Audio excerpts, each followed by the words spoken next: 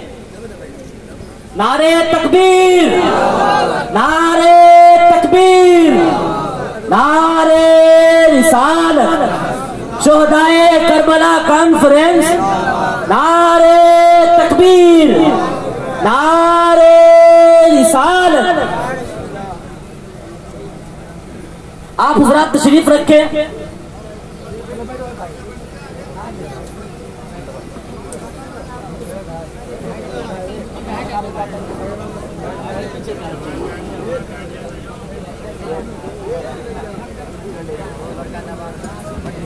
تشریف رکھیں، آپ لوگ تشریف رکھیں۔ درود شریف پڑھنے ایک مرتبہ۔ اللہم صلی علی سیدنا مولانا محمد معدن الجود والکرم وآلہ وصحبہ وبارک وسلم۔ صلاۃ و سلام علیکہ یا جد الحسن والحسین۔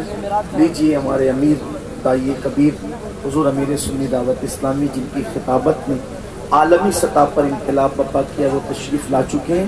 یہیں پر میری گفتگو مکمل ہوئی۔ اللہ تعالی ہم سب کو توفیق بخشے، گفتگو کے درمیان کوئی غلطی ہو تو اللہ تعالی معاف فرمائے۔ استغفر اللہ ربی من کل ذنب واتوب الیہ۔ کیا بات رضا اس چمنستان کرم کی، زہرا ہے کلی جس میں حسین اور حسن پھول، قتل حسین اسلم مرگ یزید ہے، اسلام زندہ ہوتا ہے ہر کربلا کے بعد۔ السلام علیکم ورحمۃ اللہ وبرکاتہ۔